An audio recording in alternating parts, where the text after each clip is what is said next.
The Ford Fusion. It's Ford's entry into the hugely competitive midsize sedan segment. Now, I want you to forget everything you knew about the previous generation 2010 to 2012 model. This particular 2013 model has been completely redesigned from the ground up. Now, this new model is actually based off the Ford Mondeo, a vehicle in Europe that has been around for several years.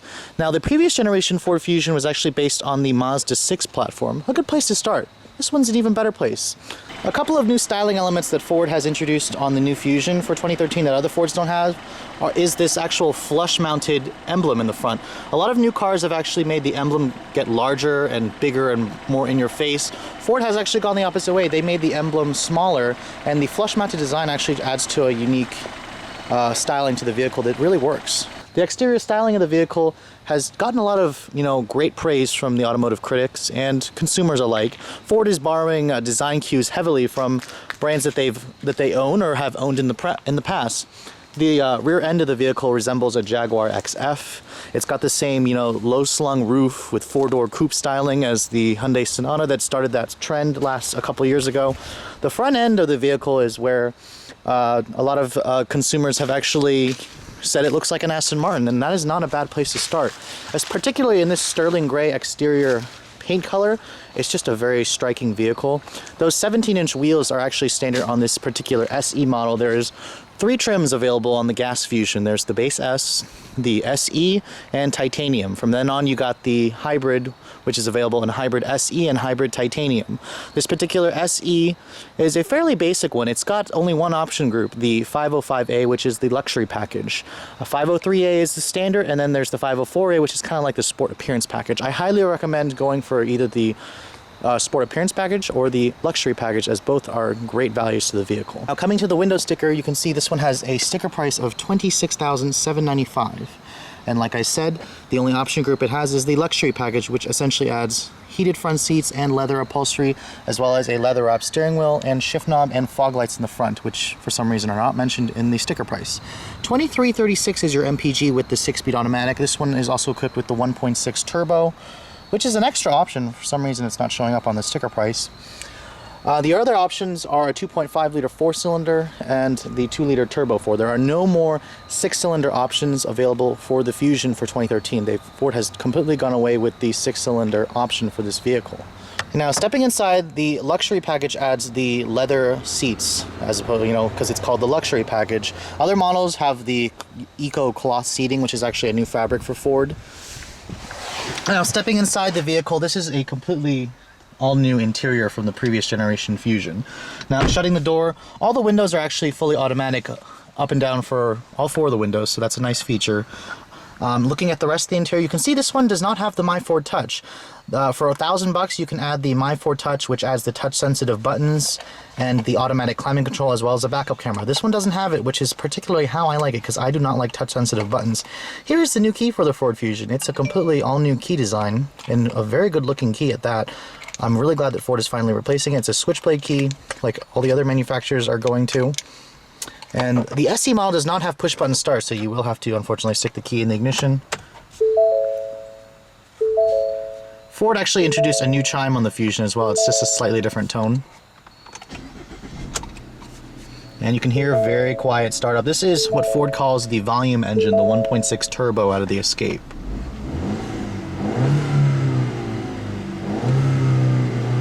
It's got a rev limiter about 4,000.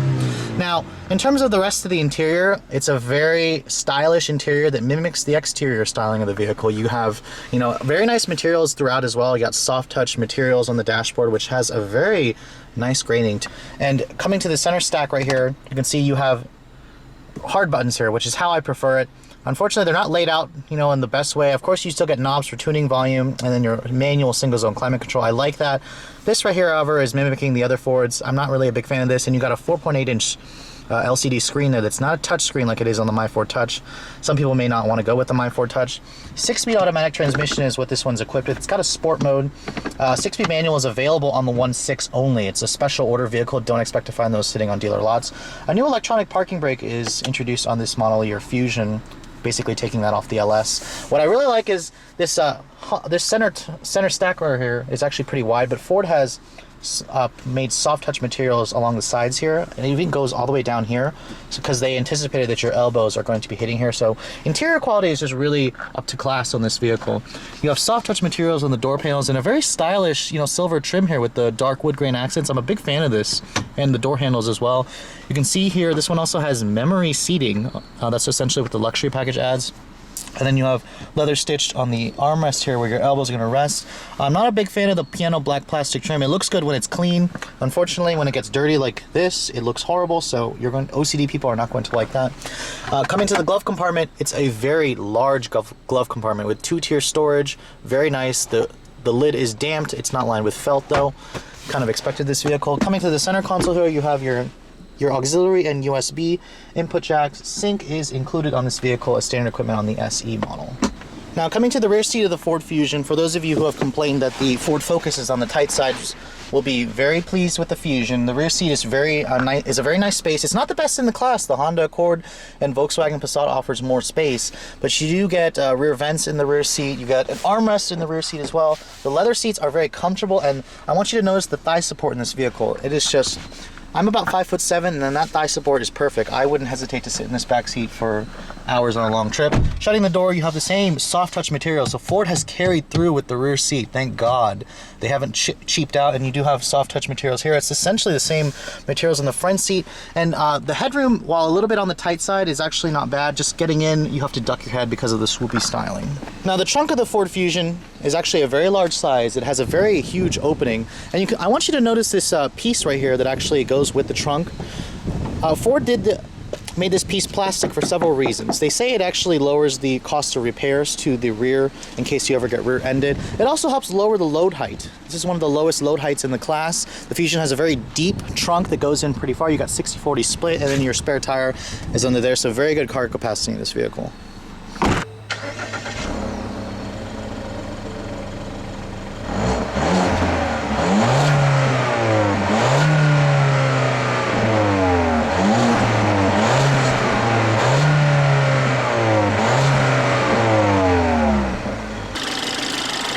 Now underneath that stylish hood, you'll find Ford's new 1.6 liter EcoBoost 4-cylinder engine. This is what they're calling as their volume engine. This engine was introduced just a couple months ago on the new Escape, so of course it's migrated down to the other Ford products.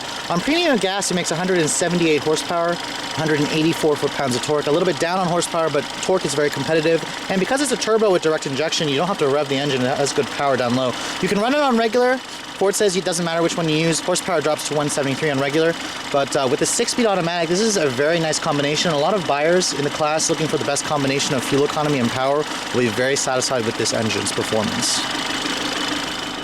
Now, even though I told you to forget what you knew about the previous generation Fusion, when it times to come actually get behind the wheel and drive the cars actually feel quite familiar.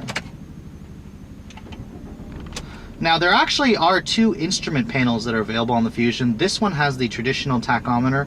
If you look at the hybrid and some other models, they actually have the same tachometer system that the Ford Explorer and the Edge has with the LCD tach. I prefer this setup much more as opposed to that setup. Now, 6-speed automatic transmission, and like I said, it's got an electric parking brake, so to put the parking brake down, put your foot on the brake and push down on that button, and that disengages the parking brake. I kind of wish that it would automatically disengage as soon as I put it in drive, so that way people would forget, but it's an electronic parking brake anyways. Anyways, in terms of how the car drives, it's very familiar, it's smooth. The one thing about this vehicle is the low roofline, however, can make the vehicle feel a little cramped. This pillar is a little bit on the big side, but in terms of, the sporty driving dynamics that the old Fusion has, this one is carried over intact and it feels fantastic. The side mirrors are a tad on the small side, so visibility in this car is not the best in class. I would recommend the driver assistance package or the, the backup camera technology to help you with this vehicle. It's a little bit on the long side.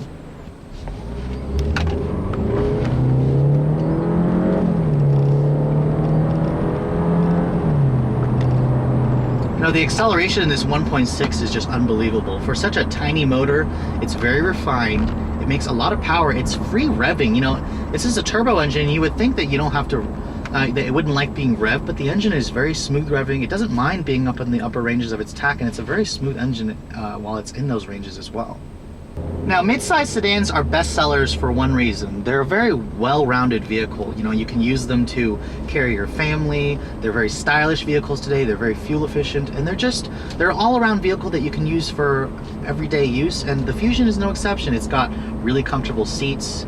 The interior is very quiet. It's very easy to drive. There's lots of space in here to move about. And then with gas mileage at 2336, it's a fuel efficient vehicle. And now you can add stylish, you know. With this new styling, you'd be quite surprised how many people are actually staring at this car. They're trying to figure out what it is because it resembles other premium cars, unlike, you know, most of the other midsize sedans in the class. Now, the one thing I won't admit is I will not say that this is the best midsize sedan in the class. I will say that it's one of the best looking in the class, but I haven't driven the 2013 Honda Accord yet to compare the two. I will say that I gladly would recommend this car over a 2012 model, which this one has just surpassed. Now, this particular SE model I'm driving, like I said, is the 505A, and the SE model is one of the most, you know, customizable trim levels. You can go from, you know, a base model SE that's pretty cheap all the way up to, you know, a $30,000 SE that's rivaling a titanium. It's just missing the push button start. The SE is also the only trim you can get with a 6-speed manual transmission, and that is going to be a rare trim, and I actually would put that car on my list just because I really like this vehicle with the 1.6. The manual would definitely help. You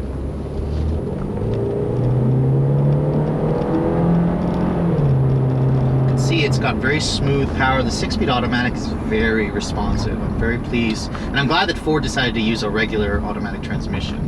Now, surprisingly for such a big vehicle, it has a pretty tight turning diameter. Made that U-turn pretty well. And once that turbo kicks in, the car kind of just pushes you back in the seat. There's not much turbo lag in this vehicle, surprisingly, for a tiny 1.6, just like in the Escape. I mean, the engine just feels a lot more lively in this vehicle because it is lighter than the 2013 Escape, especially since this one isn't all-wheel drive like the heavier models I've driven. And just at 3,000 RPM, you kind of get a surge of power, and this thing will, you know, satisfy most people. The 2-liter turbo, which I will show you guys later when we get one in, is definitely going to be a quick engine or quick car, especially since the 1.6 is already pretty adequate enough. But anyways, if you guys are in the market for, you know, a brand new midsize sedan, for 2013, there's a lot of good choices out there. You got the new, this new Fusion, the new Accord, the new Altima as well, and then of course there's the Malibu, which nobody really cares about. At least I don't care about. I just think it's kind of a boring car. But I would gladly say add the Ford Fusion to your list, especially if you value style, because you're going to be quite impressed with the driving dynamics and the style of this vehicle. You can see the mid-range is pretty strong for this vehicle. But anyways, guys, this concludes my comprehensive overview of the new 2013 Ford Fusion. If you're in the market for a midsize sedan, check it out, put it on your list. Thanks for watching. I'll catch you guys later.